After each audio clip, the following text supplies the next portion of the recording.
FFC Mirpur Mathelo पारां घोटकी ज़िले अंदर बरसात मुतासरीन में इमदाद जो ॿियो मरहलो शुरू करे छॾियो।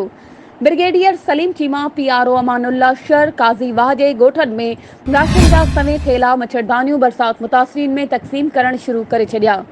उन सिलसिले में अॼु काज़ी वाह जे ॻोठनि ॻोठ हाकिम अली महर, ॻोठ अशरफ महर, ॻोठ जमालुद्दीन मज़ारी, ॻोठ आबिद महर, ॻोठ नसीर अहमद शेख, ॻोठ सोबो शेख, ॻोठ शाहनवाज़ महर, ॻोठ जान मोहम्मद मज़ारी, ॻोठ चंगुल महर ऐं ॿियनि केतिरनि ई इलाइक़नि जे मुख़्तलिफ़ रोड बंदनि ते वेठल बरसात मुतासरीन में FFC मीरपुर माथेलो तरफ़ां सवें माण्हुनि में राशन ऐं मच्छरदानियूं तक़सीम कयूं वयूं।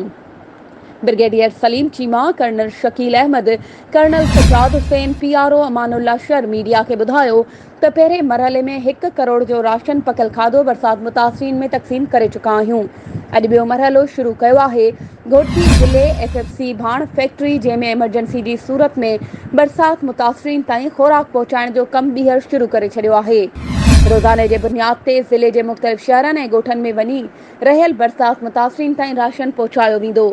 उन्हनि वधीक चयो त जंहिं ग़रीब जो घर रही पट थी वियो आहे, कोशिश करे उन्हनि खे अॼु ठाराए ॾींदासीं।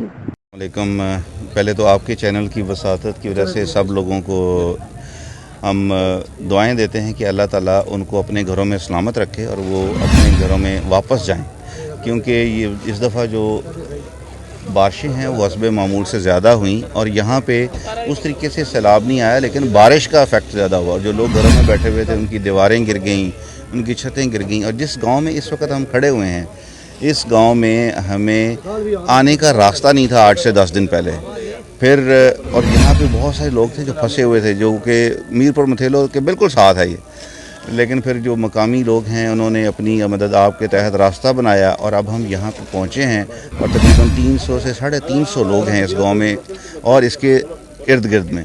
उन सब लोगों को हमने यहाँ बुलाया और हम उनमें अब राशन तकसीम कर रहे हैं। और ये सिलसिला जो हमने पहले से शुरू किया था, उसी सिलसिले को हम आगे बढ़ाते रहेंगे और इंशाअल्लाह ताला जब तक लोगों के हालात ठीक नहीं हो जाते और हम उनकी मदद करते रहेंगे। शहरा त जनी दांद न बिज तनी तुंहिंजो आसरो, अवल उन्हनि खे पोइ उभारी सिज। अॼु असां उन शहर, उन भिटाई, उन बुज़ुर्ग जे इन कौल के निभाईंदे FFC फौजी फर्टिलाइज़र मीरपुर मथेलो हेड ऑफिस जे चवण ते उन्हनि माण्हुनि वटि आया आहियूं जिते पाणी अॼु ताईं का जॻह न ॾिनी हुई। हींअर जॻह ॾिनी आहे, असां अची विया आहियूं ऐं उन्हनि माण्हुनि खे बिल्कुलु निंड मां उथारे असां राशन ॾियूं था।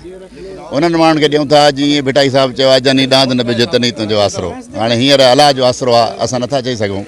असांजी FFC जी सभिनी जी, असांजे टीम जी, कर्नल शकील साहब जी, कर्नल शुजात साहब जी, ब्रिगेडियर सलीम चीमा जे हुकूमत ते उन जे मौजूदगीअ में असां विराईंदा आहियूं ऐं इंशाअल्लाह अॻिते विराईंदा रहंदासीं। असांजो इहो राशन कंटिन्यू हलंदो ऐं तव्हां सभिनी दोस्तनि, सभिनी भाइरनि जी, सभिनी जी सपोर्ट आहे, तव्हां मीडिया वारनि जी सपोर्ट